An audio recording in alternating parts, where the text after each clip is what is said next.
Everyone wants to get to the high places, but if you want to go high, you first have to go deep. What's up? Welcome back to the Deep End. What are we talking about today? Finance. Whoa, that's too fast, isn't it? Oh, probably. It's too fast. We need to slow it down. Hi, everyone. My name's Taylor. Welcome back to the show. How are you doing today, bro? I'm doing great. We have 4 more episodes until we're done with season 1. And then we go into season 2 of the Deep End. Season 2. With some wildly cool guests. We're going to get raunchy. Are we? We're going to get raunchy and naughty in season 2. Raunchy, naughty, season 2. That's the title. We are going to be talking today about, I think, financial control and financial dominion. Mm. And this is one of those episodes that we've had to shoot multiple times. Just like the fear episode. Mm-hmm. It's pretty hard to teach. Here's my frame on finance. First, I've found that I have to fight with people just to get them to believe that they deserve to have financial dominion. Mm. That's like the philosophical nature. It's people are everyone's obsessed with inequality, but what I've noticed is that people are actually addicted to struggle. Mm. Everyone wants a plan, but unless you give yourself permission to be fruitful, no plan is going to work. Does that make sense? Mm-hmm. And so it sounds a little bit woo-woo off of the top of it, and we're going to get tactical on this episode. So we'll go into some of like the weeds. Mm-hmm. I think what we'll do is let's start at the high level and just give a basic understanding of finance and how money works. You did this. I have something I want to know. You are very passionate about this subject. Very. You have like a staunch stick in the ground with it. Why? Why are you so passionate about it? Like you have a very strong stance on financial prosperity for believers, non-believers, the heart of God versus what is the perceived heart of God. What is that passion? Where does that come from? Well, I grew up sort of middle class. Like my family was always okay. In fact, there's a book that we probably won't release for another couple of years, but it's done. So it's like usually when I'm writing books and then releasing them like 6 months after, this is one of those books that I can just feel like it needs to come later. Mm. And I tell this story in that book, but since it's a couple years away, I'll tell it now. You know, my dad was a VP of sales at Allstate, and we never really struggled that much financially. But before I was born, my family struggled with extreme poverty. Mm. And I hear the stories. I'll call my dad sometimes and just ask him to share. And, you know, my mom was obviously had a child, and she was working at a school, and my dad was trying to start up. I think when I was born, my dad was like working at a mall. He was not making good money at all. And so if you go back and you watch the episode on jealousy, you kind of see how fear can seep into the epigenetics of a human. And even though my first memories in life were not poverty, I still felt like I was in poverty because that's how I was born. Mm. I was sort of like conceived in that state. I'll never forget going to this doctor doing a kinesiology muscle testing, and one of the things that she pulled out of basically my body was testing for this was fear and anxiety. And when she tested for where it came from, she said, "This came from your first trimester." Mm. I was like, whoa, what? I don't have any memories of my first trimester. Well, correct, your brain doesn't, but your body does. And so have you ever like gotten past a season, and then whenever you smell something, your body kind of like, oh yeah, or you hear a song and you just kind of feel, mm-hmm. Well, these things are coming from your body. Mm-hmm. That's why they call the gut the second brain. The gut is the second brain. A lot of memories are stored in your bloodline, and they're passed down epigenetically. Mm. And so the reason that I'm passionate about this subject is there's a manifold layering of that, but one of the reasons is because I struggled with it. And then when I started growing up, getting the ability to think, I was like, it looks like when you read your Bible, God's not actually honoring poverty. Mm. God's not instructing us to be filled with lack. It sounds like the opposite. So why are we, as a culture, why are Christians so infatuated with you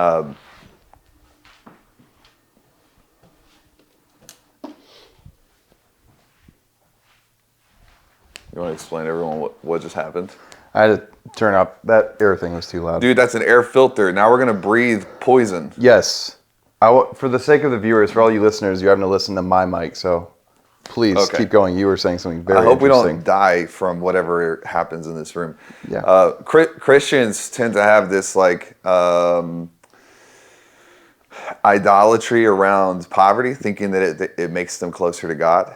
And I just don't think that that's true. I don't see that in Scripture. I don't see that in the Old Testament. I don't see it in the New Testament.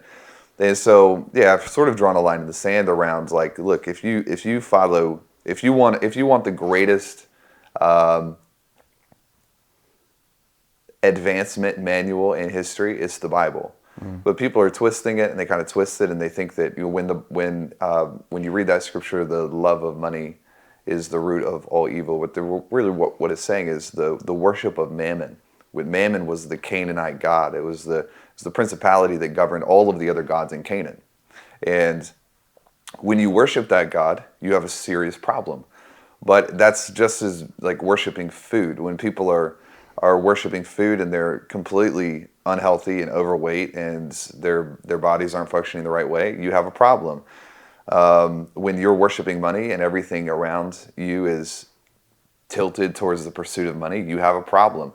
But with Christians, sometimes they get into this place where they think that not having money means they're not worshiping money. But that's just the opposite. That's the two sides of the same coin. The spirit of Mammon, the god of money, will either do two things. It'll split you down the middle. You have some people who are worshiping the pursuit of more, and then you have some people who are worshiping poverty. They're addicted to it because they think that they can buy their way into heaven by not having any money. So I kind of have a business version of myself, which is like my career is made of helping people make money and grow their businesses. And then I have a spiritual side of it where some of the most difficult people for me to help are people who are,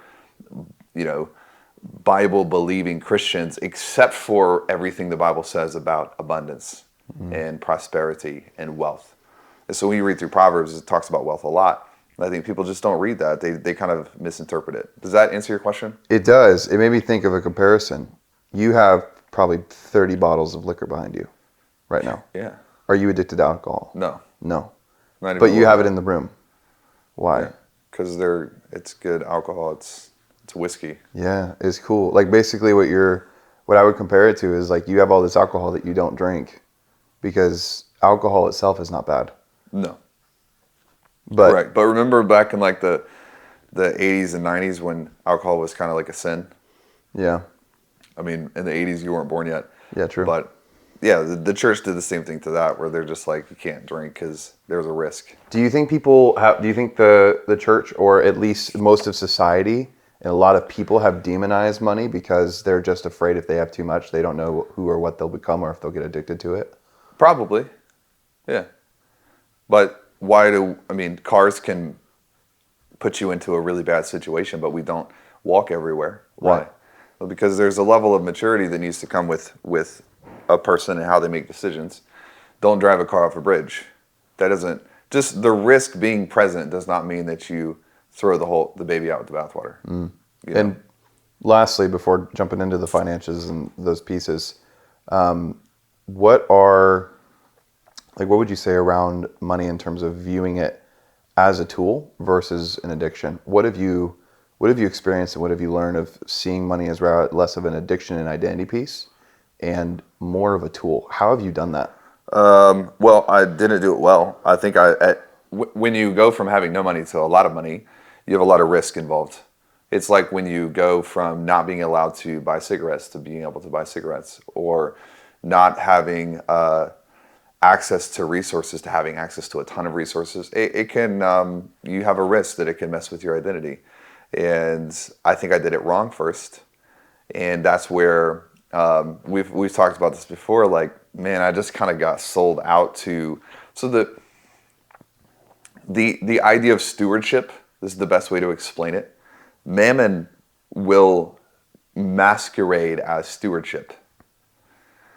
It's just this feeling of like, well, I need to be a good steward, so I need to make more money. But then slowly, your entire life is just about stewarding increase. That's all. And that's where mammon will get you. That's where it becomes worship. When the only reason you make decisions is to make more money. The only reason you do things is to make more money. Then it's becoming worship. And Wow. I crossed that line really quick, like 2017 probably. So I started my business in 2014. And I remember waking up, getting on a plane. This was probably actually the beginning of 2015. Me and my wife, we didn't have any kids. We got on a plane early in the morning. We flew from Memphis, Tennessee to Minneapolis, St. Paul. And when I got off the plane, I got a notification that a client that I had pitched had paid me in full. It's $20,000. And dude, you got to remember, like at this time in my life, even though I grew up middle class, when me and Lindsay got married, we were broke as you can, like we were so broke. We could not afford anything. I think our weekly budget for groceries was like $50 for two people, $200 a month. We didn't have anything. Everything in our apartment was given to us. Lamps, couches. The first 6 months of being in our apartment, we didn't have any furniture. We couldn't afford it. I worked at a church. I made 17 grand a year. Did you believe during that time that money was bad, or I that didn't you were think kind of about bad it. for having it? I didn't really think about it that way. I was just like, I wanted to work at church. I wanted to lead worship. And so I wanted more for sure, but I didn't know how to get it. I didn't understand how anything worked. So people would give us stuff. My wife is notorious still to this day. She'll be running an errand and she'll be like, God told me to like give that person money. And now it's great because we have it. But back in the day, she was still this way. So I remember one Sunday, we were maybe married for like 2 months, barely. And I look in our bank account and it's like got $7 in it. And I was like, what happened? Because we hovered, I think at this time we probably hovered around $200 to $300 in our bank account. And I was like, how do we have $7? She's like, God told me to give at the offering at church, so I gave. I was like, Linz, you cannot do that. Like, I don't care what you think God told you to do. Like, we can't make rent payment. And she's like, God will take care of it. And what's crazy is, like, it worked. Like, God did take care of it. Like, somebody randomly would give her a $100 tip. Really? Yeah, just random stuff here and there. But I did not like living at the edge. Like, my personality doesn't like it. And so we fought a lot early on. You know, finance is like one of the main things that couples fight about. Yep. Finances. And she's just a generous person. I think part of the blessing we have today is because of my wife, is because she was generous when she didn't have it. She's still generous today. But at the beginning, we were like constantly on the line. And I remember waking up in Minneapolis, getting off of the flight, and I showed Lindsay this picture of our bank account, and I was like, this is a year's worth of pay. Yeah. Have you ever had like a year's worth of pay be wired to you in one day? Almost. I mean, dude, it's a crazy feeling. It's wild. And I was just like, oh my gosh, we are rich. We can do anything we want to do. Like we can not work for a year if we want to. Like these are all the things going through my head as a kid. And that's where it started. So this is interesting. We've never talked about this on the show.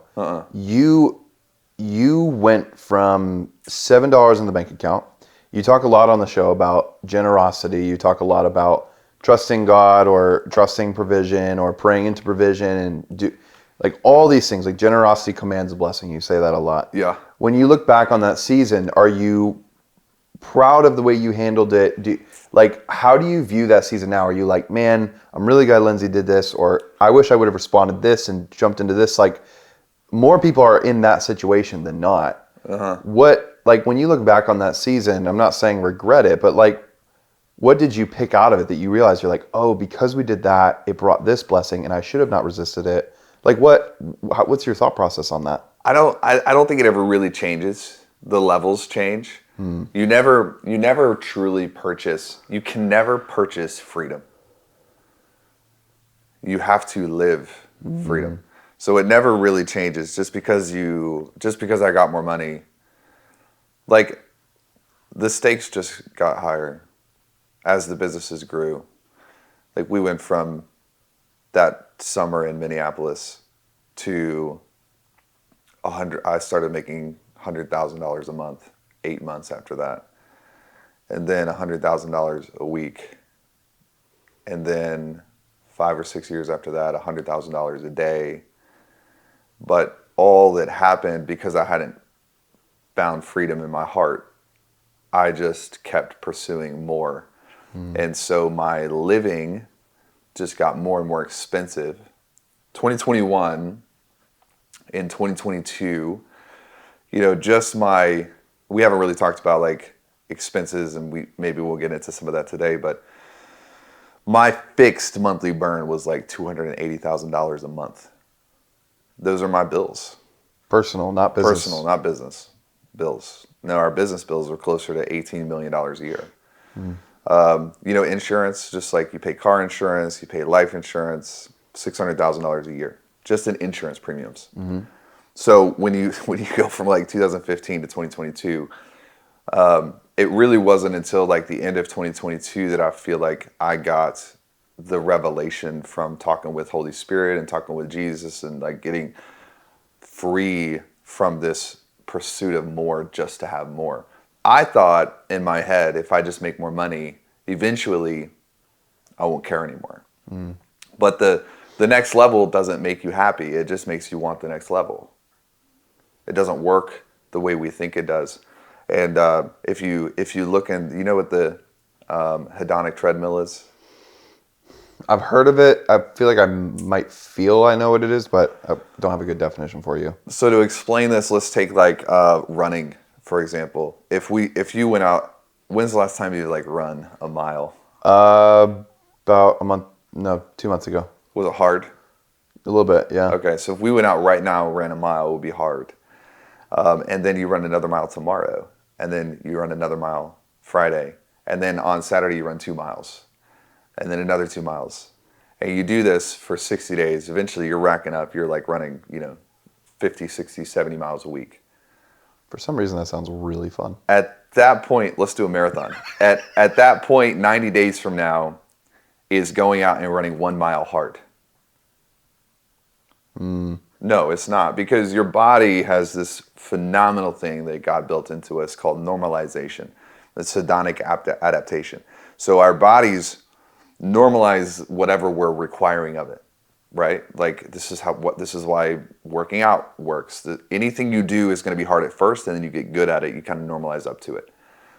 In money, there's the same thing. So for me right now, to start a 7-figure business is not difficult, but at that point in time it was.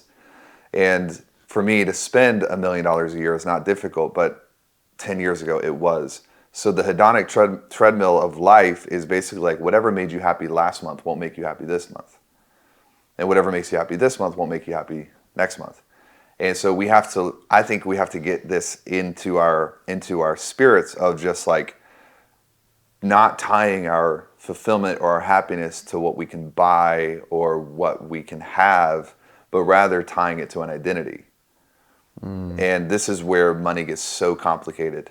And this is where Mammon takes over, dude, because it tells you like you're just being a good steward. When this client requests a refund and you say no, you're just being a good steward. When this opportunity to fly private, I went 3 years without going to a commercial airport. And you were on the first commercial flight in 3 years with me. I remember. And it just didn't work. Like we couldn't find a plane to get us to Vegas. And I think I wanted to buy like NFTs or something instead of... I have footage of you actually looking at planes as we were going down an escalator. How bad was that experience? You looked like you had been drugged on morphine for 3 weeks and were being pulled out of the hospital in a wheelchair. So I was so unhappy. Yeah. And so frustrated.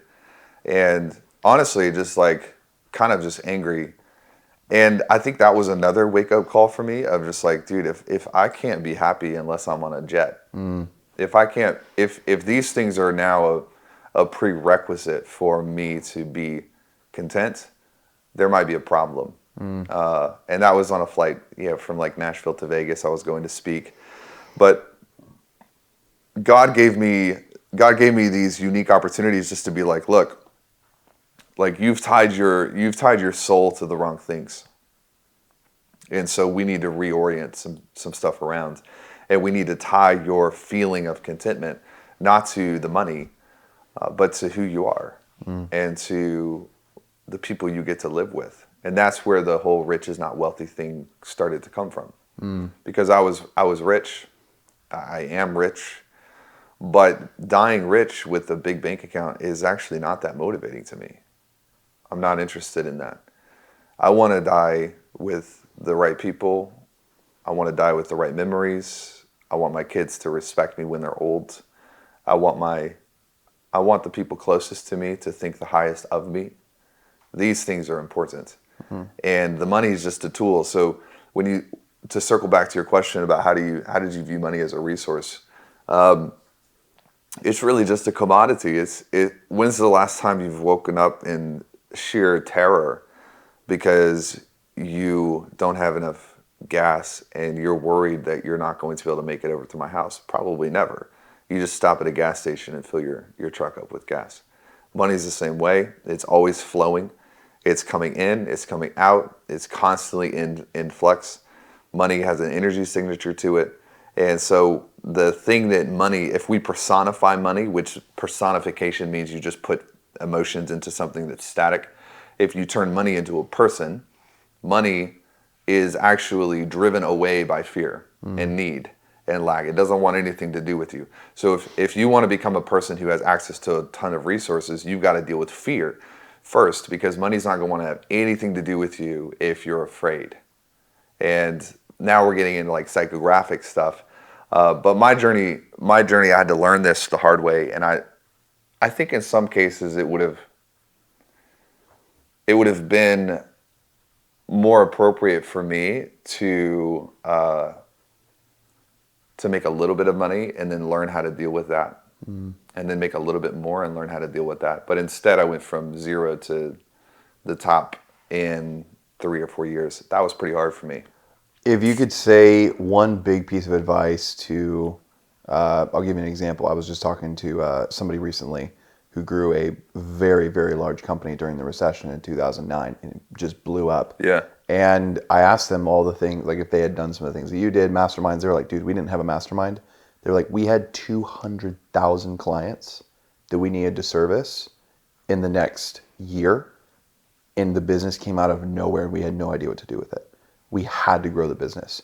And what I found is those people, they told me, they said they had a talk with their family about 8 years later, and they were like, and they knew they weren't there for their family. They were missing it. And they had 2 other business partners, probably well over a couple hundred employees. Yeah. For the person that is either you're speaking to somebody that is about to go into that season, they don't know it yet. Somebody who's in that season right now, what are you saying to those people as somebody you've been in that position? You probably want to talk to your family. Like, of course. Well, your family probably doesn't care that much about it. Like I remember. Wait. Your family doesn't care that much about it. They don't. They don't care that much about it. Like your family wants to have breakfast with you. They want to go on vacation with you. If you've got kids, like your kids want to ride bikes with you. The bike doesn't have to be a $10,000 bike. It just needs to work. And so like what I see is because right now even we've got, we're pumping in 2,000 to 3,000 clients and customers a month. Like I want people to get the right impression here. It's not like, I hate it when people are like, I went to the top and it wasn't worth it, so then I went back to the bottom. Right. Like that's not what people should see here. What they should see is it's your heart posture. It's, do you wake up in the morning happy or do you wake up stressed? It's when your little girl wants to play with you and it's 4:00 in the afternoon. Are you too exhausted because you spent all of your energy with clients, or do you have time for her? It's when your wife needs to talk to you about something. I used to do this with Lindsay all the time, and it's embarrassing. She would want to talk about something, and I would just be like, babe, this is so stupid. This is not important at all. Like, I'm making multi-million-dollar decisions, and you want to talk to me about what to say to some friend that disagreed with you? And it belittled her, and it discredited her, and it was me comparing my set of problems to her set of problems. That's not the goal. That's not the job. And business owners will do this because you get into decision fatigue, and you get into like, man, you're running a business, and you've got, in our case, 200 employees, and it's nonstop problems. It's crisis, crisis, crisis. Winston Churchill said this the best. He said, success is the process of going from problem to problem without losing your enthusiasm, which is a great definition of it. But your heart's in a bad place when you start kind of prioritizing the family's issues underneath whatever you're having to tackle. And by the way, I still sometimes will do this. So I haven't outgrown this perfectly, but every once in a while, something will come up, and I'll just be like, I don't have time to deal with this. And I'll just look at her, and then I'll be like, let's talk about it. Because if it's important to her, it needs to be important to me. And the reason I say your kids don't care about it is because business owners tend to think that the pursuit of more, they're doing it for their families. I'm doing this for my kids. I grew up poor. I'm doing this for them. I'm doing this for my wife. I'm doing this for my husband. I'm doing this for my grandkids. And when you really look at it, there are people who have way less money who have a way better life. Don't be that person who has more money but a worse life, because you have discredited and discounted the moments with your kids. That's what I mean when I say that. Like, Kate just wants to be at the beach, and she doesn't care if Kate's my 5-year-old. She's not like, wow, this house was so expensive and so nice. She's just like, there's a beach, let's go play at the beach. She doesn't really care that much. And what I had to learn the hard way is that I was addicted to money for me, not for her. It was filling a gap in me. It wasn't for my family. You know what I mean? Is there anything else you would say outside of the family side? Yeah, money's amazing. Yeah, money's awesome. You should get as much money as you can. And we're going to go into some deeper things in a minute, of like how you can use it, different places you can put it. Yeah, like it's people should not think that money is the issue. Your heart is the issue. That's the issue. So the reason I have such a freaking line in the sand on this is I'm like, no. It's not money that's the problem, bro. It's your heart that's the problem. And money just amplifies whatever's already in the heart. And so if it's in your heart, and money's just going to amplify that. And there are probably some people similar to alcohol where it's like, look, I was addicted to this and I can never be around alcohol again. Okay, fine.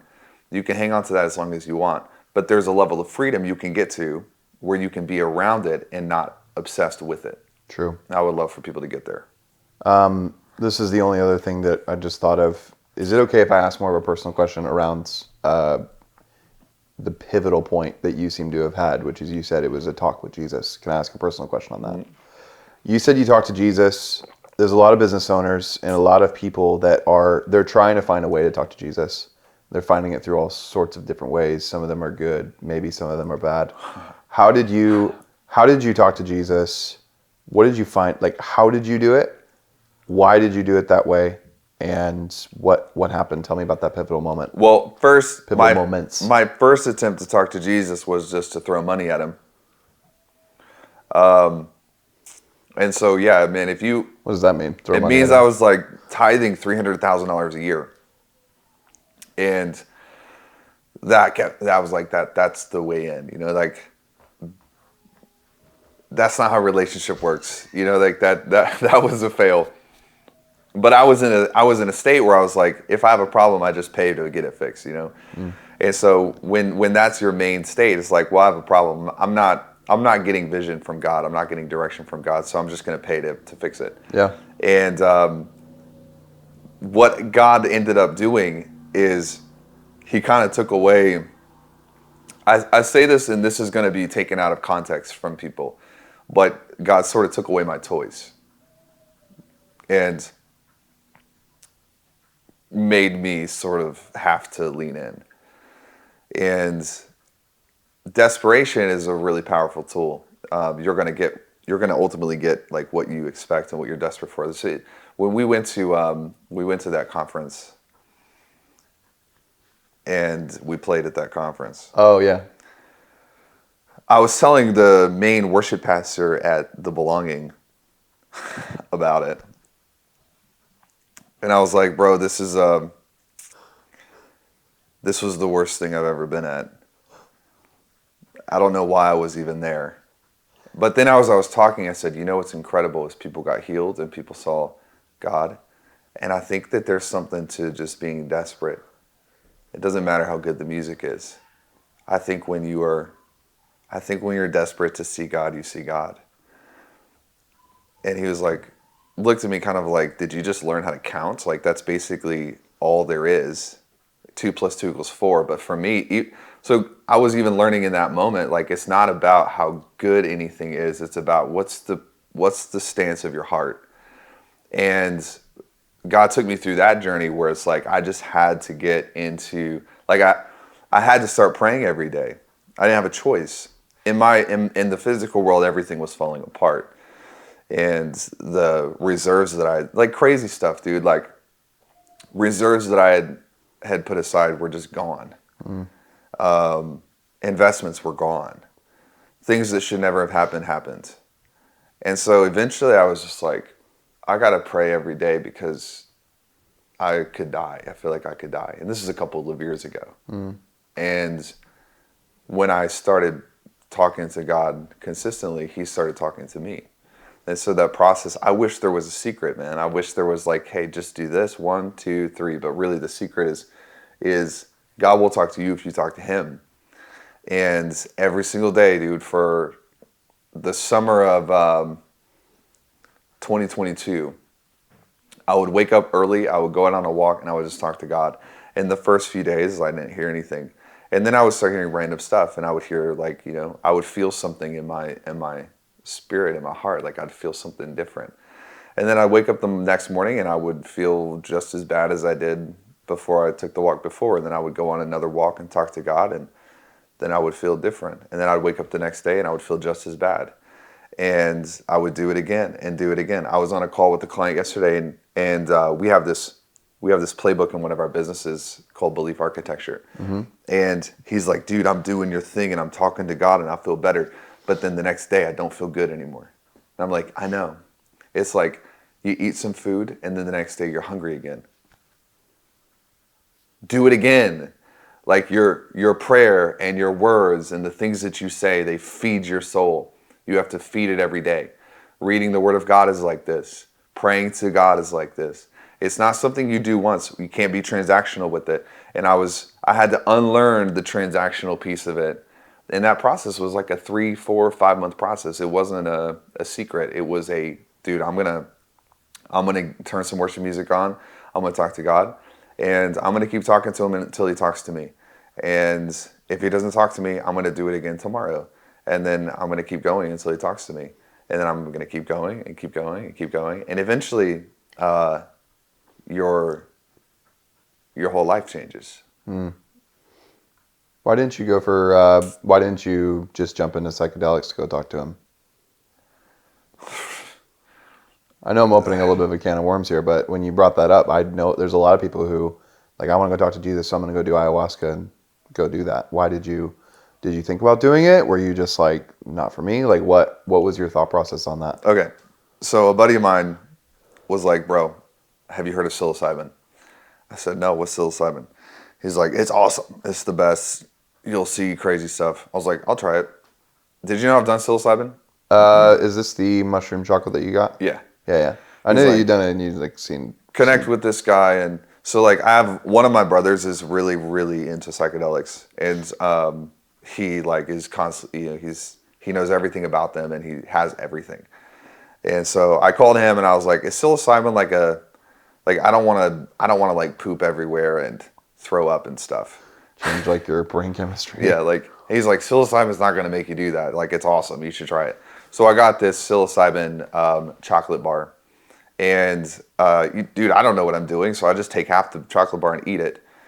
And I'm thinking it's kind of like alcohol, maybe, or What was did you have a hard posture towards it, or was it just like curiosity? Was it like you wanted to go meet God? Total curiosity. Okay. Totally curious. So you weren't like at like a low point. And this was actually before I got the desperation piece. This was probably a year before. So you weren't doing this at a low point? No. Okay, got it. Good No. I was just like, everyone's talking about it. Let's see what it is. And if it's safe, I'll usually try it. Like, You're a very open-minded person. I'm open to it. I'll try it. I'll see what it does to me, and we'll go from there. So I was sitting out back, and I took this thing. Everyone's gone, and I'm like, I'll have a good hour and hang out. Well, it's like a 6-hour thing. Oh. I didn't realize this. You just didn't look at the instruction manual. No, I just trusted my friend and trusted my brother, and neither one of them were like, hey, it's like a 4 to 6 hour thing. Probably because that's, to them, is common sense. You know, it'd be like me being like, hey, if you drink this whiskey, it's going to make you feel a little different.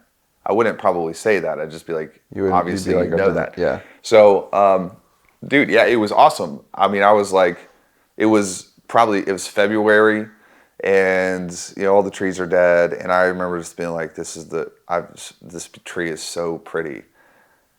This is the most beautiful tree I've ever seen. It's got like colors and stuff. Mm-hmm. I'm like, okay, well, it's time to move on. Like, when is this happening? And then I Googled it, and I was like, oh no, this is going to last for another like 4 hours. Well, we have to go to a hockey game that night with friends downtown. So I'm like, well, maybe I'll drink some water and hop in the sauna. So I drink some water, hop in the sauna. But you can't just like sweat it out. It doesn't work that way. So I tell Lindsay, and I'm like, hey, just FYI, like, I took this chocolate thing, and she's like, you did what? You didn't tell her beforehand? No, dude. It's just like drinking a bottle of whiskey. I'm like,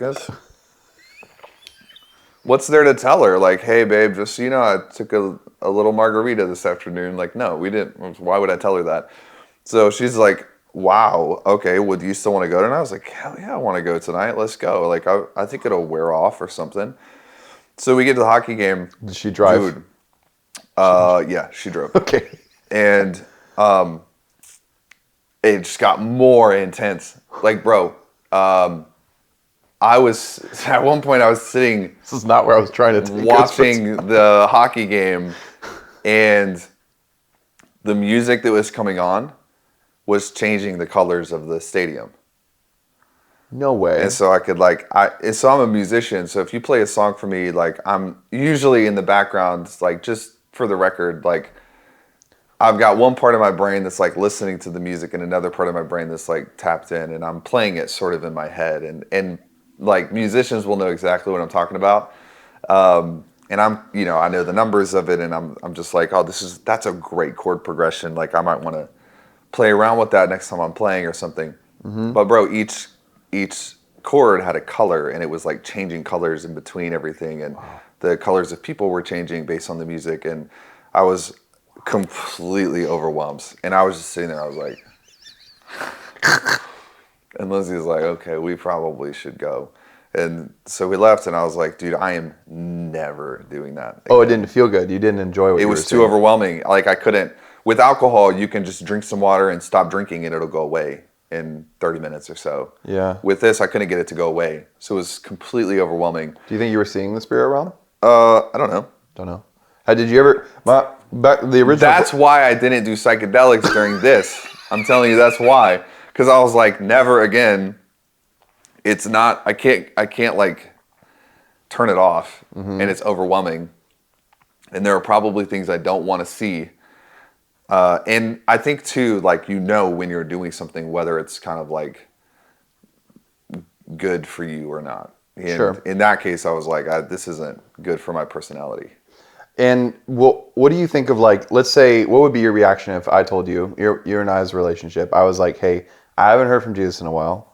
I think I'm going to go try psychedelics. I'm going to go do ayahuasca in a forest. What would you tell me knowing me? Like, what, you shouldn't hack that. Why? Why do you see it as a hack? Because it's like, if you have to hack it, you'll always have to hack it. Always. Like forever. I don't think you need it. I think the full depth and breadth of the spiritual relationship we have with Holy Spirit and we have with Jesus and we have with God, and like the fullness of it shouldn't require additives. It shouldn't require stimulants. And we can get into this as well with how both of us, I think, view church. Like, when you shouldn't have to manipulate someone into giving their life to Jesus. You shouldn't have to hack it. There's an old song by a really awesome person named Matt Redman. And I'm coming back to the heart of worship. It's all about you. It's all about you, Jesus. And he was talking about, I'm sorry for the thing I've made it. I'm sorry. Because I've made it about a show. I've made it about a production. What he's saying is, I've hacked my way there. I don't think you need it. So if you don't need it, why use it? And also, there's, in psychedelics, and this is just my opinion on it, I've got a lot of really, really wonderful friends who love psychedelics. And they're awesome people, and I love them, like love them.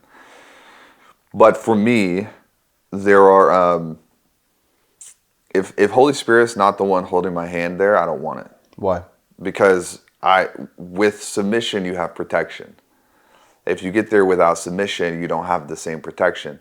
So there's stuff I don't want to give access to. Like, I don't want to touch it if I'm not touching it with Jesus. Like, it may sound weird and it may sound a little bit extreme, but if I get to it, what did Moses say when he was talking to God? If you're not going with us, if your presence doesn't go, I'm not going. I'm not going. Well, to me, that cuts out a lot of the things that we do today in the modern church and New Age and all this stuff. If God's not the one that took me there, I don't want it. And that could be, some people will watch this and be like, well, you're just being a little bit archaic. Okay, fine, I'll just be archaic. You know what else is archaic? The family unit. Man and a woman. Have kids, be fruitful and multiply. If that's archaic, sign me up. I'll join the rebellion right now. Like, I have no problem with sticking with something that people might think is a little bit outdated, but it's worked for like a million years. So why twist it around and change it? One other thing inside of that was interesting is you said... you're taking us so many different places right now. Well, it's awesome. I'm wanting to make sure I extract everything from this story. Yeah. There was a lot in what you said earlier, so this is like the closing piece to make sure we extract everything we need to. Okay. One of the things that you said is you don't want to get something if you don't have submission to it.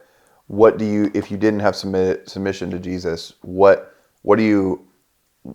We'll just use the word afraid for lack of a better term. Okay. What are you afraid would happen to you if you went into that? What do you think could happen or would happen? Like, what? I think the real question is like, what is your real thing that you're like, no, I don't want that. Like, that's why I don't want to mess with it. So the demonic world has access points, and I think that you can give spirits access to your life a lot of different ways. If you have... That's even with the presupposition. Now you're adding in the presupposition that you believe that psychedelics open you up to the spirit realm. I think they do. Yeah. Okay. Because my brother, you, 12 other people could take the same drug and all see the exact same temple. Well, that's not that's a place you're going to then at that point. So even Dr. Hawkins in Power versus Force and Levels of Energy, Frederick Dawson, they both sort of talk about this from different angles. Drugs suppress the physical realm. So when you suppress the physical realm, have you ever heard these stories about a blind person who has like almost like acute hearing because they have to develop it? Yeah. Or someone who's deaf and their eyes get sharper. So the body adjusts, right? It gives you what you need. When you take away a realm, you amplify the other realms. So if you take the physical realm and you suppress it, what you then amplify is the other realms around you. So that I think that there are 12 of them. I don't think that there are just three. I think you have the body, the soul. The soul includes your mind, your ears, your emotions. Like your ears are a portal into the soul. Then you have the spirit, and then you have a range of the spirit. So you have these 9 different realms of the spirit. And when you suppress the physical, what you do is you're unlocking different realms of the spirit. And that's why certain people will all see the same thing. Because this world is right here. Like, it's not like you're going to heaven. There's levels of heaven that are right here. We just can't see them. They're different realms. And so, yeah, I think you are unlocking access to real things like spiritual places. And I just would not want to cross, like Theodore Roosevelt one time crossed in the book, the River of Doubt. He went into the Amazon jungle and he just decided he's going to hack his way through. And he almost died like 11 times. You don't do that without a guide. And so a shaman is not a guide. A shaman is a person. If you want to get into level 7 of the spirit realm, you need a guide from that realm. The shaman is not from that realm. So the only one I'm willing to traipse through that jungle with is Holy Spirit. Gotcha. I'm not going past it. Now, there may be times when Holy Spirit's like, yeah, do this, sure, whatever. But he hasn't told me to do that, so I'm not doing it. Got it. That makes a lot of sense. We're talking about psychedelics on a money episode. Well, yeah. And it was interesting because I wanted to cover how you talk to Jesus. And then the final wrap-up point to that was, I've said that like 3 times now, but I'm making sure we're getting to that closing piece. There were some things that you heard from God that brought you to the point that we're about to go into, which is the actual realizing how to use finances and money as a tool rather than an idol. What was that? What were some of those pivotal conversations with God that pivoted you to get into the right heart posture and stop making money more of an idol rather than a tool? The biggest ones were actually verses that he took me to that really showed me where the ability to get money actually comes from. Like the ability, so in Deuteronomy 8:18, he says that God is the one who gives you the ability to create wealth. And then in Philippians, it says that God will supply all of your needs. And then in Proverbs, it says that the blessing of the Lord makes a person rich. And so what he started doing is taking me to these places in Scripture. And all it did is it reoriented where all of this is coming from. That was the linchpin. Because when you're in self-reliance, mammon will always tell you that it's you. You do this, you go make money. You do this, you create wealth. And what I was addicted to was actually the connection between my safety and my own work. And these verses started unwinding that. And I was like, well, hold on. If all of it's coming from God in the first place, first of all of the people who are like, nah, prosperity's bad, it's like, well, then God is bad. Because God's the one who's given you the ability to do it. But second, it made me, it rewired my brain around the ideas are coming from God, not me. The employees are coming from God, not me. The money is coming from God, not me. The clients are coming from God, not me. The messages are coming from God, not me. And once I got that fixed, it had a downstream effect of when I wake up in the morning and I don't know how something's going to go, my prayers started sounding like this. Good morning. God, thank you. Your word says this is your problem. Thank you for fixing it. The end. Like, bro, God said he'll supply all my needs. If he doesn't, he's a liar. So I'm going to just trust that you're true and you're going to do this. And that started purging the anxiety. Started getting rid of it. It was no longer connected to, oh gosh, what am I going to do? It was, hey, I don't know what you're going to do, but you're going to do something. Thanks for that. Love you. I'm not going to worry about it. It's that verse, cast your cares upon yourself. No, God. So why are we doing that? Why are we doing that? Like it's the secret. It's the hack. But you can never cast your cares upon someone else if you believe in your heart that you're supposed to carry them. And so that changed everything. Now, I will say this, dude. I do not believe that. One time somebody got up several years ago sharing some offering story. And they were like, hey, I just want to share a testimony. This was probably 8 or 9 years ago. But I remember it because it was one of those moments. You get on to me all the time because you're like, dude, why do you act like you hate Christians? Mm-hmm. And I'm like, I don't hate Christians, but I think Christians are most, like, I think if you had to take you organize the world into intelligence factors, Christians would be somewhere at the bottom. For the most part, yeah. And here's why I say that. I'm sitting in this church, and this person's like, I just want to share testimony. I bought a boat, and I bought too many houses, and I made a lot of bad decisions, and then I couldn't pay for anything, and God gave me some money. And I was like, oh my God, I hate this person. Because you're just so dumb. And how would it feel for you to have a kid, and that kid never learns anything, and they constantly go out and they have this pattern of wasting all of their money and wasting all of their inheritance, and you're constantly having to just give them money because they're wasting it? That's not the relationship that I want with God. We have a responsibility to not just trust God, but we have a responsibility to get smarter and to be good stewards. Stewardship requires education, quality education, information. And so I do have a bone to pick with people who will just act like God's going to do everything for them. And that's not the case. That's not true.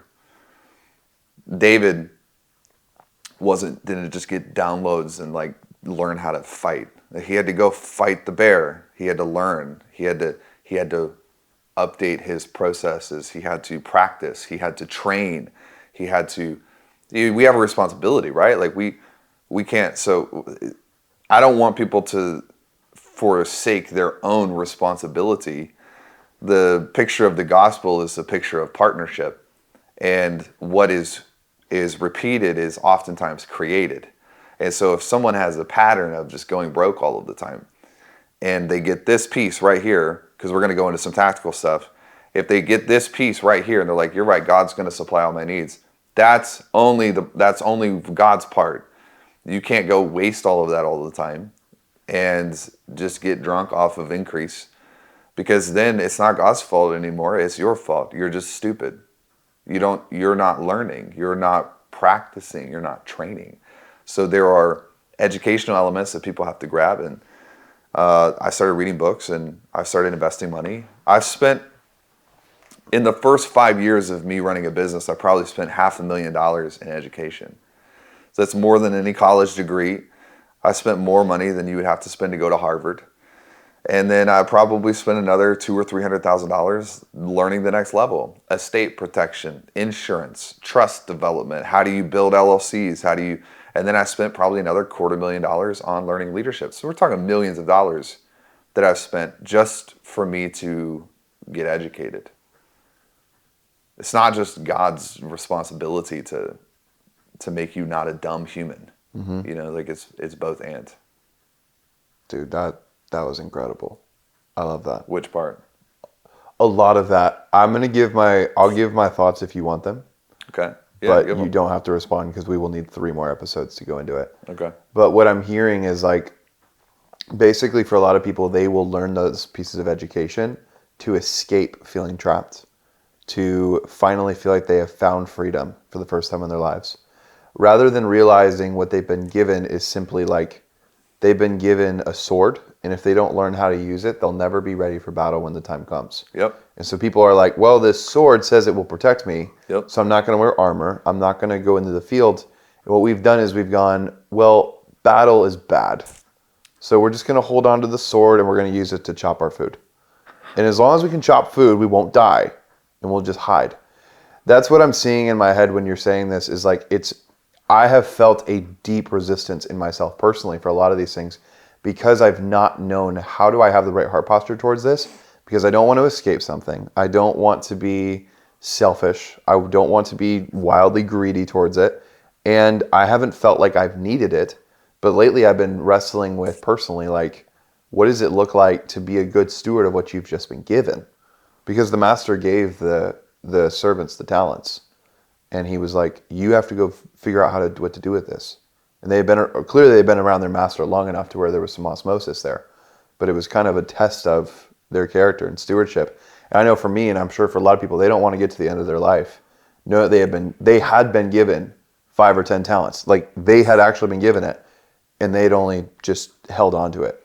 And they didn't do much with it because they'd never been unlocked. And I believe there's a demonic oppression that's been on people to keep them very locked.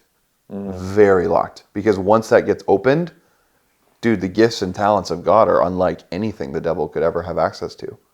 So what happens when people get unlocked? I think that's an incredible conversation. We'll have to go deeper on it later. But I know you have some very practical steps for people, and some good things that you've learned from other people, things that you've discovered, some bad things other people have taught. Just take us there. Yeah, let's go tactical for a second. And before we do, there are ways to make this incredibly complicated and ways to make it really simple. Sure.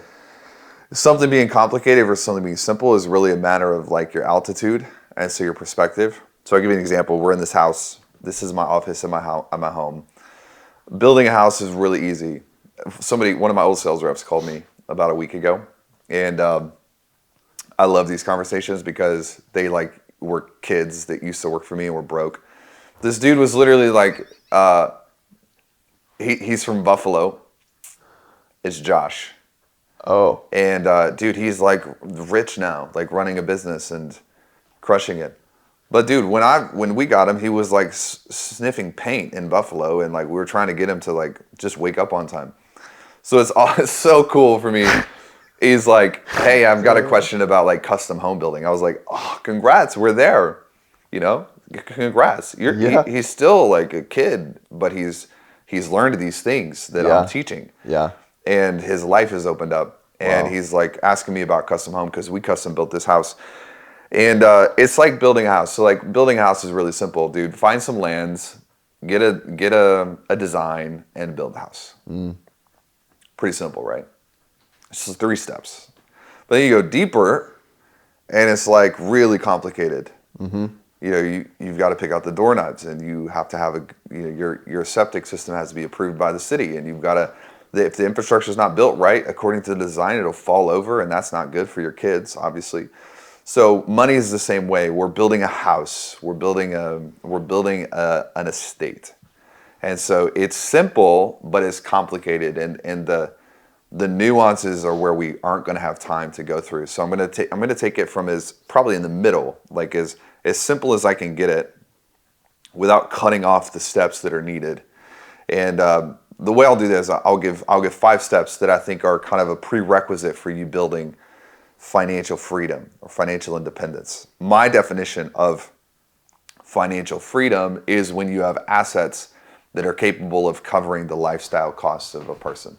So if you require $50,000 a year to live, or $60,000 a year, you reach financial freedom when your assets are capable of paying that $60,000 a year. Okay? You don't have to work for the coverage. You work because you like it, but you don't have to work to pay the bills or to feed the kids. This is a long-term process. It should take you about 10 years to build this, not 24 months, 10 years. Got it. Because we're not talking about, like, yes, you can hire us, build a business, make 5 times the amount of money you need to survive, but you're not good yet. Like, you're not at financial independence. You have just gotten through the first step, which is you're able to pay your bills. So sometimes people will come in. You were one of these people, all top. I was talking to Josh a couple of weeks ago, and they'll come in and they don't have any money, and they haven't had any money for 20 years. And then they'll start making money, $20,000, $30,000, $40,000 a month. They're like, bro, this is amazing. And then 3 months later, they're like, hey, why do I still feel broke? Or just am broke. What? Well, because you had 20 years of being broke, and the process of building a financial house is not a 3-month process. And so you've got money coming in. It will fill up the The deficits, money goes back out, money comes in, fills up the deficits, but you got a lot of deficit to fill. And so I think the frame from the front end is be patient with yourself on this, give yourself some time. It's gonna, 10 years is what we're looking at. So the first stage, and I've taken, we have since 2014, 150,000 clients who have come through and been a part of our organizations. So I have the insight of having data from real people, like real humans. I'm not Googling for this. Like, this isn't like, I'm not piecing together random Wall Street Journal articles. Like 150,000 people, that's my data, and I'm pulling apart, here's what worked for people, here's what didn't work for people. And there's always this first stage that you've got to get past, which is you have the ability, finally, to budget and forecast. I love budgeting. Love it. Even when I was broke, then I wasn't broke, I still loved budgeting. I love looking at where's the money going. We need to pay for the house. We need to pay for the cars. And so there's tons of training on the internet. I'm not going to get into like budgeting training, but budgeting and forecasting. This is the first stage, is getting to a place where you can sit down, whether it's with your spouse or by yourself, and you can forecast in, all right, for the month of July, this is where I would like my money to go. Just doing this will remove the fear from a lot of people. Because if there's going to be a deficit, at least you know what the deficit is, and you can go work to fill that deficit. The worst place people get into is when there's a deficit and they're sticking their head in the sand. They don't even know what's going on. Like, bro, that's not acceptable. Sit down, build a budget. I probably do this, bro, once a month. Still, at this point. And I'm still playing with like 2 days ago, I sent a wire transfer of $100,000 to put a piece of money into an asset. I still budget. Still, I'll send wires of 7 figures and I'll be budgeting. I might send wires of 8 figures one day and I'll still be budgeting. I want to know where my money's going, because if you can tell your money where to go, you get dominion over it. So you want to tell your money where to go. And you don't want to be unwise with something you're being given as well. You don't want to be unwise, but more than that, a wise person will always look for dominion. And that's a posture. So budgeting and forecasting. My favorite tool to do this is a tool called YNAB, YNAB.com. It's You Need a Budget, YNAB.com. And it's a zero balance budget, which means you want to budget your money in such a way that at the end of the month, there's nothing left. That doesn't mean you spend it all, but it means to you, to your eyes, you're seeing nothing is there. And so you can put $4,000 or $500 into a savings category. But here's what budgeting and forecasting does. It twists your feeling of whether I have money or not. Can I afford this or not? It changes that from, is there money in the bank, to have I budgeted for this? Very different. So we want to go to, we're taking the kids to the beach. We just got back from New York last week, and we're taking the kids to the beach. Well, I'm not looking at my bank account to figure out where we can afford to go. That's stupid. I'm looking at our budget, because every month we save a portion of what we make for experiences. And YNAB is the tool that we use to do this. So like we've budgeted some money every month, and then if a family takes a yearly vacation, and let's say they spend $6,000 on that vacation, we'll just take $500 every month, put it in your budget for a vacation, and then when vacation comes up, you're not stressing about it. You're not worried about it. You're not like, do we have the money for this or do we not? You do, because you budgeted for it. So that's that first stage. The second stage is when you can take the YNAB calls this age of money. So age of money is how long does money sit in your bank account before you have to use it. And so they have all this training you can go through YNAB. I think people will like that tool.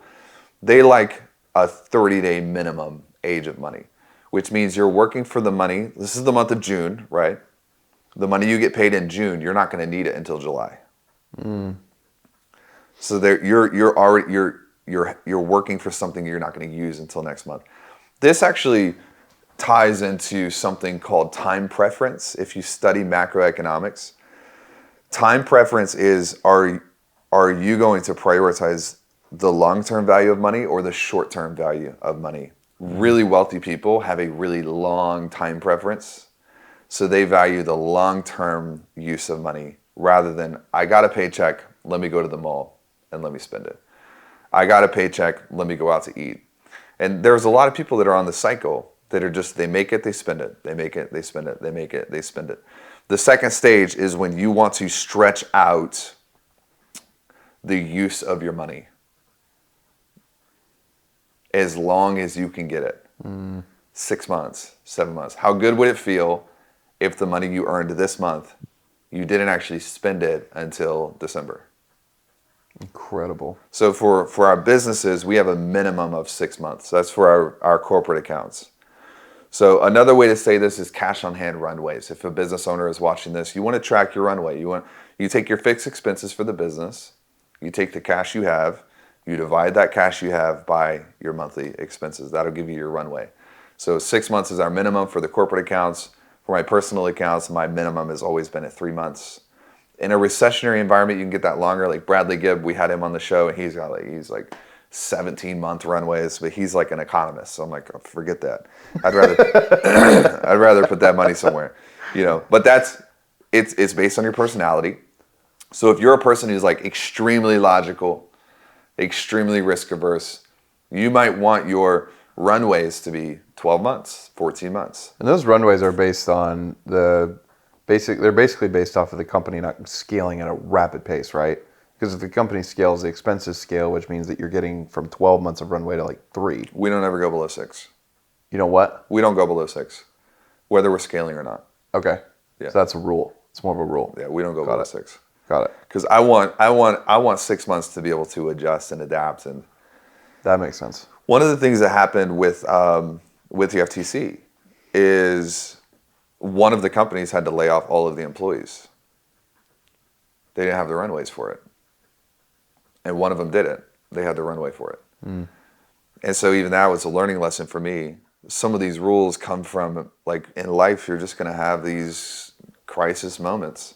You won't be prepared for them. Some people call them nest eggs, but for me, I was able to keep 100% of my staff for the new firms. I didn't have to lay off anyone because we had the runways in place where we were able to pivot and adapt. This also happens in your personal life. If a kid gets sick, if you get sick, you want to be able to have the runways to survive. Another way to think about the age of money, and this is the income side, because I don't want to teach people just to save money. Saving money can become a liability because the value of money is going down. From 1970 to today, the value of a dollar is basically nothing. So we have this thing called inflation. It's like today the Federal Reserve is meeting about the Fed rate. They have the FOMC meeting. And there's a picture that I sent to you that you should put up on the screen. It's basically the buying power of $100. $100 in 1974 to get the same amount of spending power is like $2,200 today. So that means every year, the money in your savings account, you're just getting poorer. You're getting more and more poor because the money's not increasing in value, it's decreasing in value. And we go all the way back. If we had the time, we could go back and say, the world's first currency is a rice stone. And then we go from rice stones to grain. And then we go from grain to livestock. And we go from livestock to metals. And then the Romans are diluting the amount of precious metals in their coins. And then civilians are shaving off the outsides of the coins. This is just this is mammon. People are just obsessed with how do I get more and more and more and more and more. And the United States, the world is kind of in the same predicament as, I hate to say it, like you got the Roman economic fiscal system. We're sort of in a little bit of a repeat on this. And so it's not good when somebody's like, I've got 24 months of savings built up. I'm like, that's not good. That's bad. That's very bad. You're guaranteeing that you're going to be broke when you're old. You've got to get that out. Convert that capital into something productive. You need to put it into an ETF or an index. You need to put it into some real estate. You need to put it into some whole life, something that will grow. So whole life insurance, for example, is going to grow at almost a guaranteed rate of 5 to 6% per year, every single year. What's the Federal Reserve's target for inflation? 2%. So you're tripling the value of your money when directly juxtaposed against the inflation rate. When you leave all of that money in a savings account, you're losing 2%, 2%, 2%, 2%, sometimes more. A year and a half ago it was like 8%. So the value of your cash is going down. So that's why people are like, what's your, we have minimums, but that minimum could also be a maximum. I just don't want 12 months. It's too much of a liability. It means that half of my money is not growing. I only use the savings for risk reduction. But stretching out the time of your money, if we want to talk about income, start playing these games once you have your runways set up. Start playing these games. What do you need to do to pay your monthly bills in one day's work? What do you need to do to pay your entire year's bills in one day's work? There's a story at the beginning of the episode.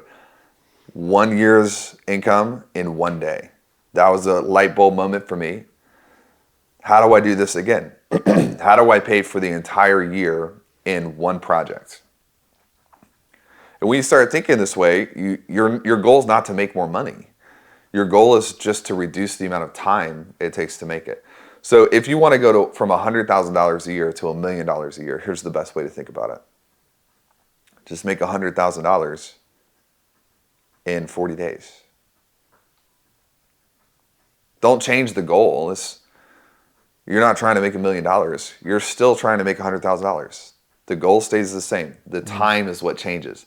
And if you can flip it around, get off of the volume game and get onto the time game, then you'll start making more and more and more and more money, but you're not actually changing what you're doing, you're changing how you're doing it. What did you realize that back in 2013, 2014? 2014. What did you realize that you needed to change about yourself to get your income from like $17K a year to like $100K in a week? Like you said, what were some of those principal components that needed to shift in order to make more money in less time? The way I presented myself was a big one. How I talked about myself. Value is a perception. So the perceived value of what you're selling has to be higher than the price. Brad talked about this too, like this, what is the value of a water bottle? Everyone should go back and read or watch through that episode. So if you don't perceive that what you're buying is worth more than what you're paying, you'll never buy it, ever. So economics works in a partnership. So we have this Starbucks right here. I think this was like $4. It probably cost them $1 to make it.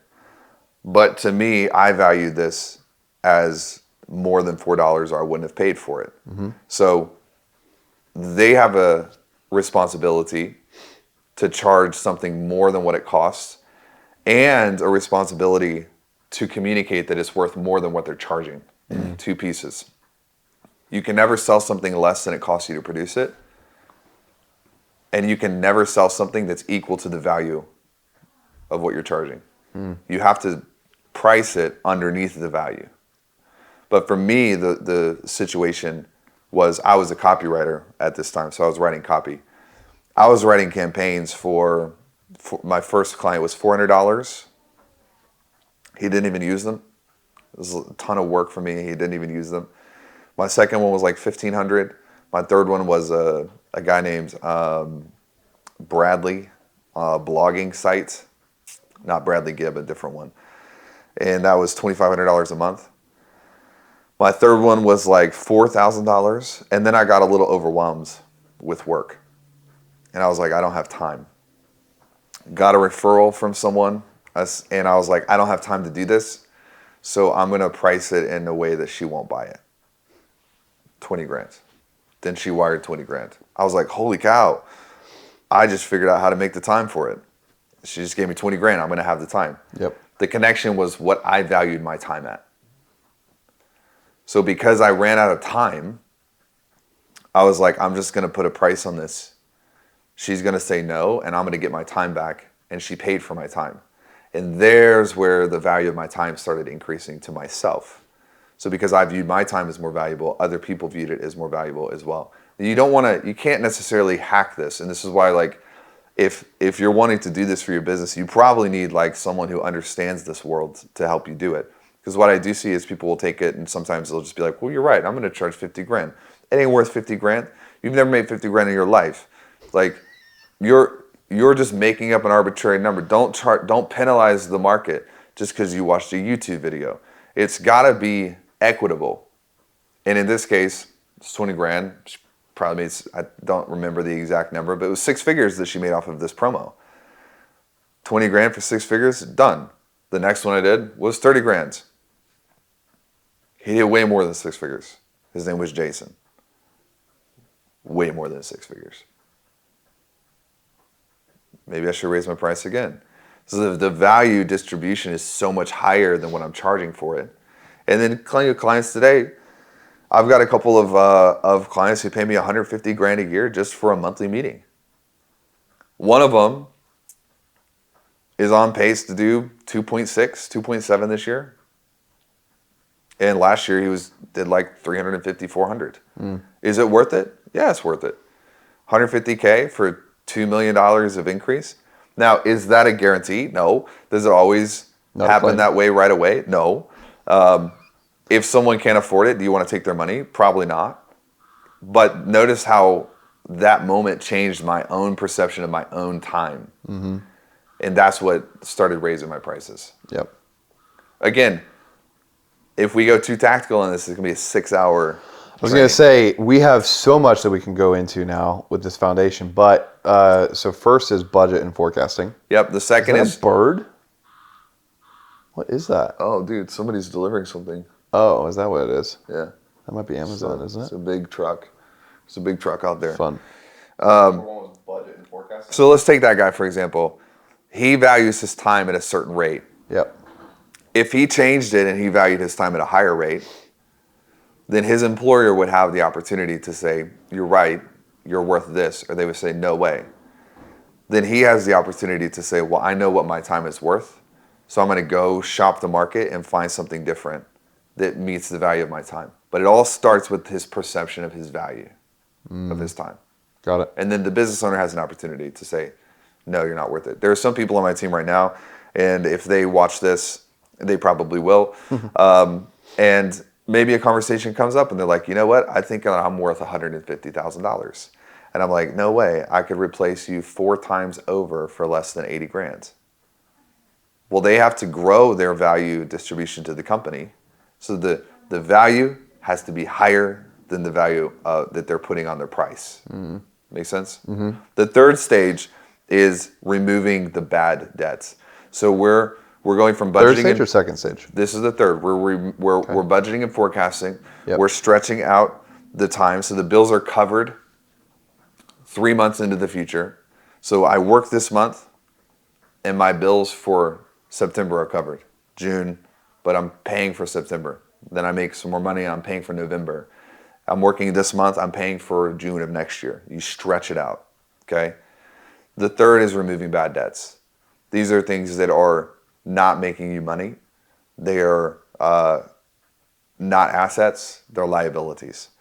So this is why in Josh's case, where he's like, yo, I've been making really good money for 6 months. Why do I still feel poor? Well, it's because you're backtracking and removing old mistakes.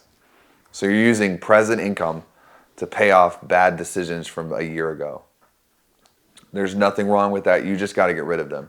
Old credit cards, old cars, things that are like, you don't need to own these things. There's no reason for you to be spending this much money covering something you paid for a year ago, 2 years ago. And so we remove those bad debts. Now the caveat here is if the cost of the money is lower than the value of the money, don't pay it off. So here's what I mean by that. 2 years ago, the rates for money were at 3%. The federal rate was probably like 1/4 to 3/4%. But let's say you have a $100,000 loan at 3%. And you can go out and you can put that $100,000 into a business or an asset or whatever, and it's going to grow at 8%. Why would you save 3% when you can make 8%? So a penny saved is a penny Earned. earned. So you got to compare these two things. Right now, we're in an opposite situation. Your credit cards, 20 freaking percent. They're ridiculous. Pay those things off. Like, you're not going to beat 20. You're not. If you can pay off a mortgage that you locked up 6 months ago at 7.9%, pay it off. Because the chances of you finding guaranteed 7.9, 8.5%, the chance of you finding something guaranteed like that are very low. Very low. And so when we pay off bad debts, I have to caveat this with saying not all debt is bad if it's buying you something that's paying you more than it's costing you. So keep that in mind. Make sense? You should go deeper on that. A lot of people, do you think people are pretty confused by Ramsey's view on debt? Maybe. I don't know. But Ramsey has his market, and if you're watching this and you're going bankrupts, like, you should probably follow Ramsey. I don't think that we have the same markets. Got it. Dave is an incredible business owner. Like, he's built something phenomenal, but he does cater to a certain sector of the market, and I would rather teach people how to get real freedom, which is just like learn how to make more money and don't make bad decisions. So me and Dave we align on probably more than you would think. The heart postures where we probably don't align as much. Yeah. Because I don't think you should substitute being a slave to debt to being a slave to your income. Because when the only tool in your disposal is paying off debt, you're still poor. If you don't learn how to grow your income, you're just beholden to the system. You know what I mean? Yeah. Number 4, protect against unseen downsides.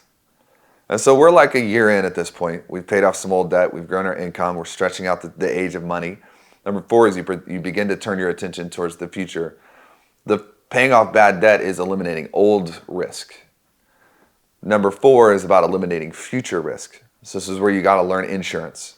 You've got to have some life insurance. One of my business partners in the sales space, we were talking the other day, and I was like, this business is growing, and I'm partnered into it, and it just crossed over 7 figures 2 months ago, and it'll probably do 3 or 4 million next year, and probably break 8 figures in 2026.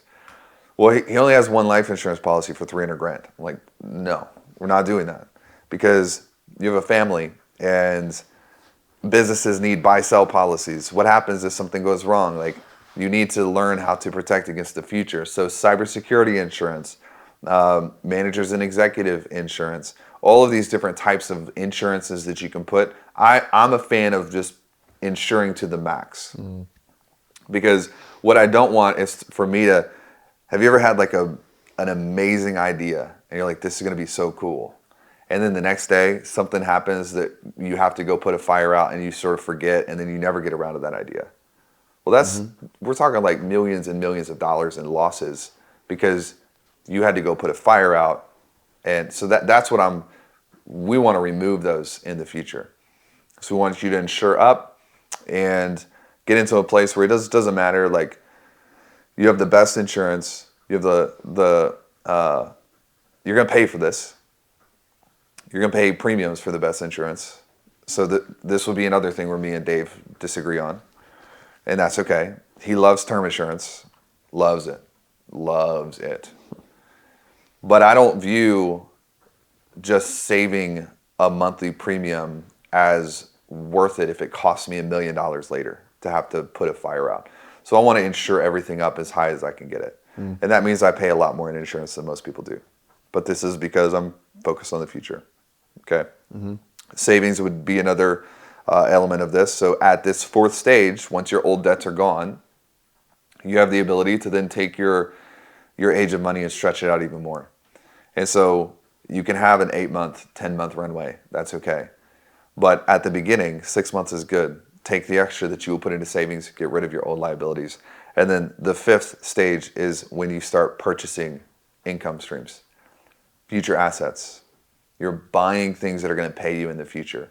Once you go through step 1, 2, 3, and 4, then you start taking the surplus and you're putting it into assets that are going to pay you in the future. This is how you cross over into financial independence, where you have a couple of houses, you have a really good brokerage portfolio of index funds. You maybe own a business or you own a couple of businesses. You own things that are going to pay you back. And at a certain point, you get to a place where you don't have to work anymore. And you don't need a 401k to do that. You don't need Social Security to do that. You're able to buy that for yourself at whatever age you want to buy it for. What was really hard for me is, we've never talked about this. I achieved financial independence completely and totally in 2020. I was 31 years old. And the amount of money that was coming in passively was clearing 7 figures. Completely free. Never had to work again if I didn't want to. Mm-hmm. And part of what needed to happen for me to become desperate, like what we talked about, is that had to go away. Because if you are totally free financially, but you're not free in your heart, it doesn't matter. And so I got it and I lost it. And this was a months-long process of me just waking up feeling like I was totally defeated. Because if you don't know what it's like to never have to work again, first of all, it's amazing. Totally worth it. And I still worked. I worked harder than ever, but I wasn't free in my heart. But I had this thing that I had spent my whole life working towards, and then I feel like I reset. And that was one of the hardest things for my identity to deal with. And I'm grateful that it happened. And you used to do things back in the day too that you used to teach us as salespeople. As you said, if you ever had too much money in your accounts, you would find ways to get rid of it. Yeah, I had cash maximums. Yeah, I wanted it to be productive. I wanted to go out into the market, have little money babies, and then come back and have money grandkids and multiply. I wanted it to multiply. Because you can only do 3 things with your money. You can spend it, you can save it, or you can multiply it. There's nothing else that you can do. Like, there's nothing else that exists. That's the category. Spend the money, save the money, or multiply it. Well, if you're saving it, you're not multiplying it. So you only want to save to a certain point, and then you want to be multiplying. But there's risks that are incurred in that. And so, dude, we're great. Life is amazing. Like, our lives are so good, and my family is so happy. And dude, we have more than enough. We have surplus. But I lost something that had become an idol to me. Financial independence for me became an idol.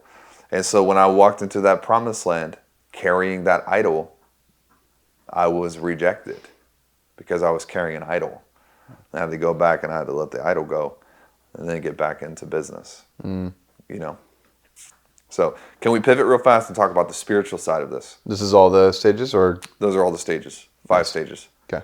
And if people are like, well, hey, I want hardcore practical training. Okay, we'll go hunt down some of our businesses and become a customer. But that's what are those, by the way, just so people actually have resources to go to, books to read, things like that? Yeah, the book, The Wealthy Consultant, you can get it on Amazon. I think it's like $1.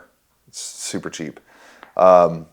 There is the Exceptional Experience. We've got the sales book. I don't know when this is releasing. The sales book comes out in July 23rd.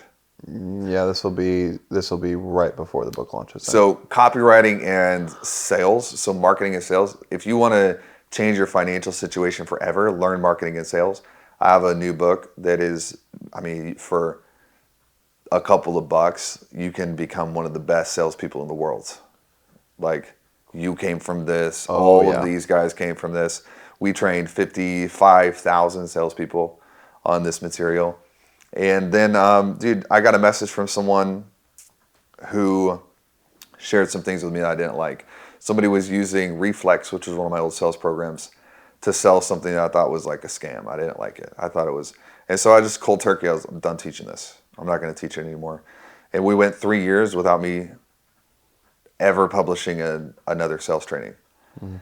And one of my buddies who's in Miami actually was the one who was like, dude, if the cat's already out of the bag, like, they're going to learn it, you should probably teach it so that you can teach the ethics with it. I was like, well, that's a good point. So I wrote this book, and it's coming out in a couple of weeks.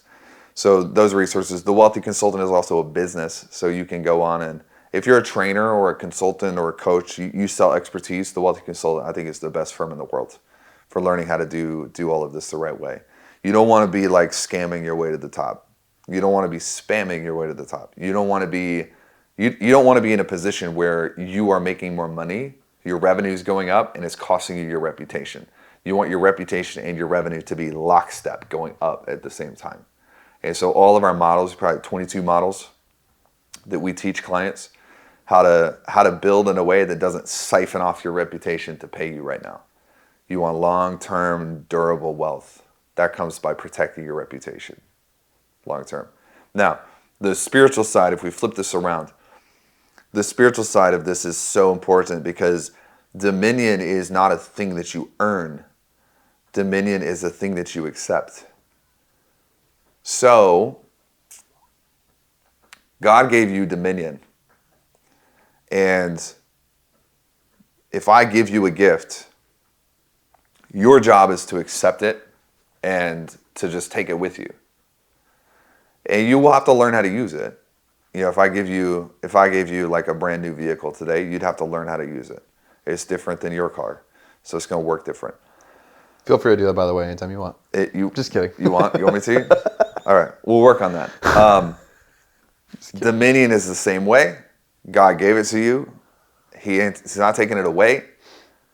What I see people who have access to this gift, but because they don't know how to use it, they end up not driving it. And so it's like I give you a brand new 992 Porsche 911 Turbo S. All right, $280,000 spec. You're like, oh, thank you, this is amazing. But it's a manual, and you don't know how to. Let's say you don't know how to drive manual. So instead of learning how to use it, it just sits in a garage, and you end up driving your pickup everywhere. That is self-reliance. Dominion, I don't know how to use it, so I'm going to figure out a way to get to my destination myself. That's self-reliance. In this particular analogy or example, dominion is unlocked by what we say and what we believe. And so your words have this existential level of power. And so when we say things that line up with what the Bible says and what God says about us, we actually we're slipping into alignment, like a gear slipping into shift, like we're getting into alignment with how this train is supposed to go, right? When we say things that are out of alignment with what God says, then we end up having to build a counterfeit transportation system, because dominion will not work if you don't know how to unlock it, if you don't know how to use it. That's the analogy I want people to carry with this particular thing. So money is a tool. God's given you all of it. He wants you to have it. It's great. But there are rules around it. One of the first rule is that you won't even get it unless you fix your words.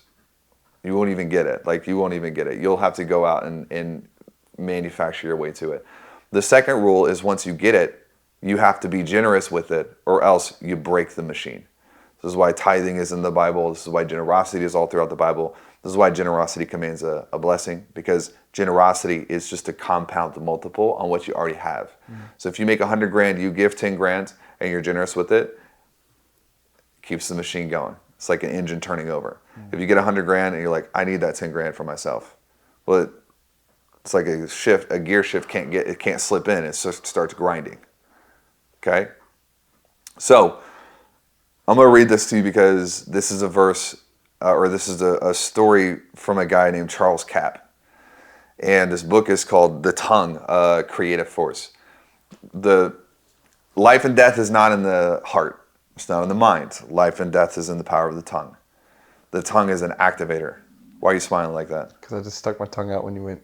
Yeah, like Jake's being facetious. Listen to this. I'm going to read this to you. We're talking about finances, but we're talking about authority over finances. Charles Capp writes this: I remember one morning I was praying and I said, Father, I have prayed and it's just not working out. God spoke to me in my spirit and he said, what are you doing? I said, I'm praying, obviously. And God says, no, you're not. You are complaining. Then God spoke again. He said, who told you that it's not working out? You see, this is a callback to the very beginning of creation. Who told you you were naked? Where did you hear that? What are you talking about? Charles says, now that shook me. Because if God wasn't telling it to me, I don't know where I got it from. And then he said, well, I guess the devil said that. Then God spoke again. He said, I would appreciate it if you would quit telling me what the devil has said. Now, you've been praying to me to prosper you. You've been praying to me for finances. You've been praying for me to get the devil out of your finances. I'm not the one that is causing your problems. You might be under attack from the evil one, but I can't do anything about that because you have bound me by the words of your own mouth. It is not going to get any better until you change your confessions and you begin to agree with what my word has said. You are operating in fear and unbelief. You have established the words of the evil one in your own mouth. You have released the ability of the enemy. And if I did anything about it, I would have to violate my own word, and I can't do that.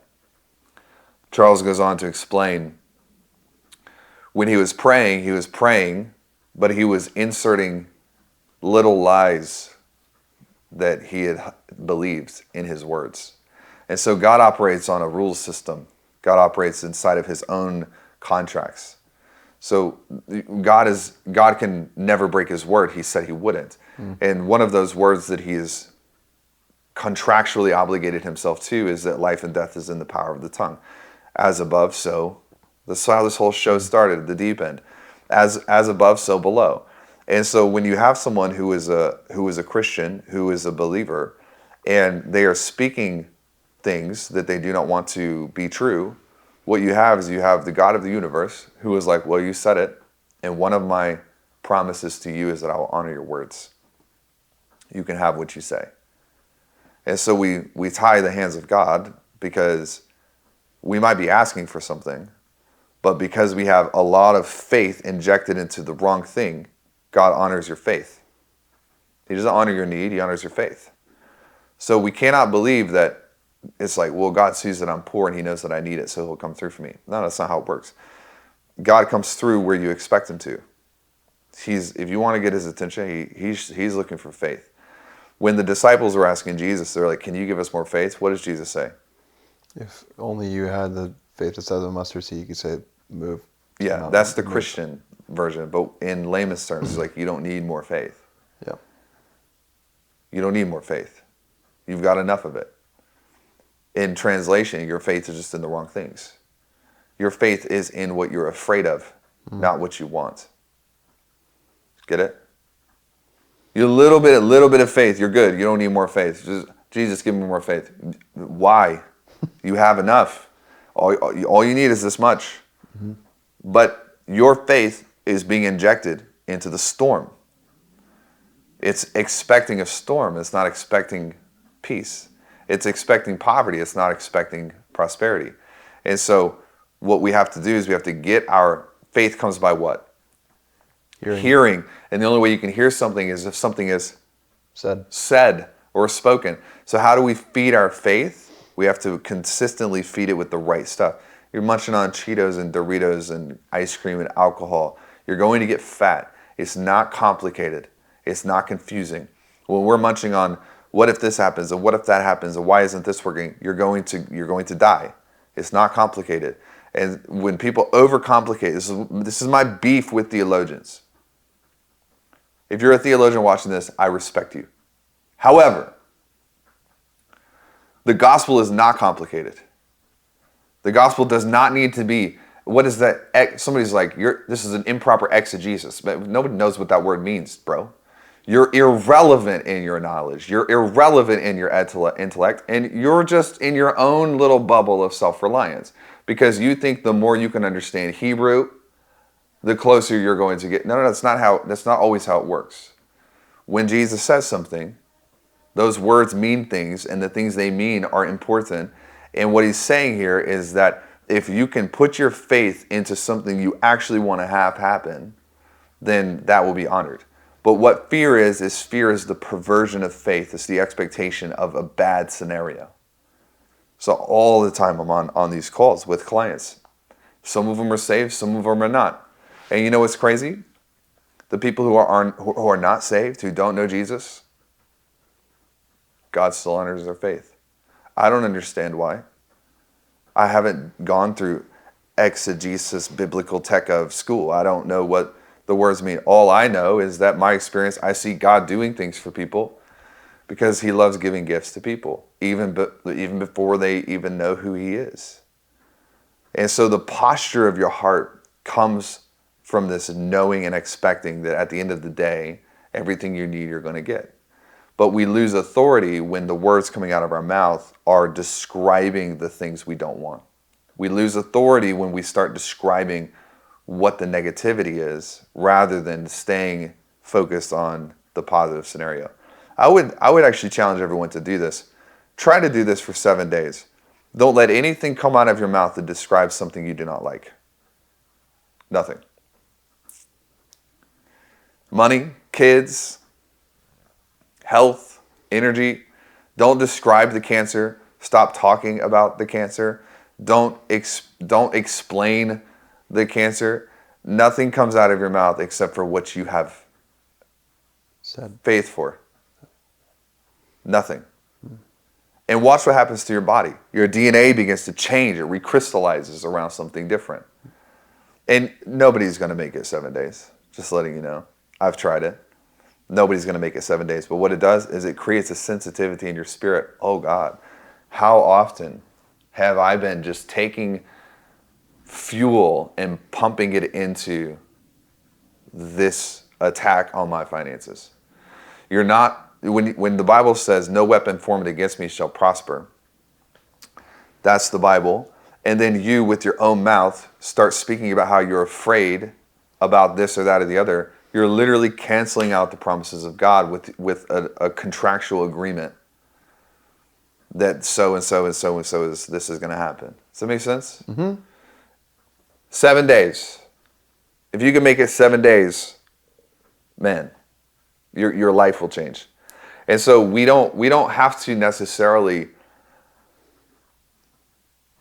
earn this. We have to learn our way into it. And so it's not something, it's already been done. I'm going to even go out on a limb, even if you don't believe in Jesus, dominion was given to humans.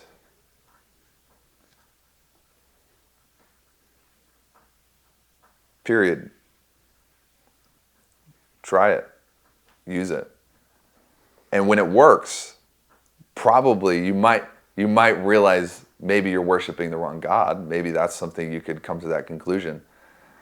But man, if we spent time actually teaching what God says about people's finances, about what God says about marriage, about what God says about life and life abundantly and to the full, I think a lot more people would like Jesus because they would see that it's where it all came from. That's good. What are you missing? Nothing.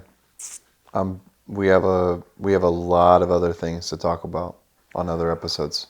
But we have a lot to learn. Psychedelics? Nah, if we want to go there, we can. There's a lot. There's a lot we didn't get into today. I mean, all the levels of energy stuff and kinesiology stuff ties into this. I mean, it proves the validity of Scripture. It changes the way you view your relationship with God. 100%. The way that I just saw it just now was like, you got sent to the earth to do a mission, to do a calling, and basically God's waiting to be able to take you by the arm and walk with you through it. Yeah. And most people are like, yeah, well, you just want to sit with me right on the beach, right? And it's not, God doesn't say he sits with us, he says he walks with us. And so what I'm seeing through what you're saying, we have more content we need to do on this, is what does it look like to walk in your mission and just be doing it the right way, in lockstep with your family, with God, with your friends, with your people? Like, what does that look like to walk with those people while doing this? Because you have a mission, you have a calling. Yeah. How do you honor that mission, calling, and taking care of your family? And I don't think we should get into that right now. It's a good cliffhanger for us. A different rabbit hole. We have a lot more to talk about. So, Anything that needs to be tied up? no, not that I think of. What would you? Any words? Any words to the audience? Any words to the haters, the commenters, the people who are viewing, people that are loving the show so far? I Any love questions? the haters, dude. The haters are some of my favorite people. I love them. Please never change. Just keep coming back. And I love them more than you do because they're the ones that are bringing in the views most of the time, and then Yeah. they just bring people that we actually. we don't want. have any haters on YouTube though. Yeah, we don't have enough. We need to get some more on YouTube. But on TikTok and Instagram, they there. Yeah. Yeah, a lot of fun. All right, cool. Love you guys.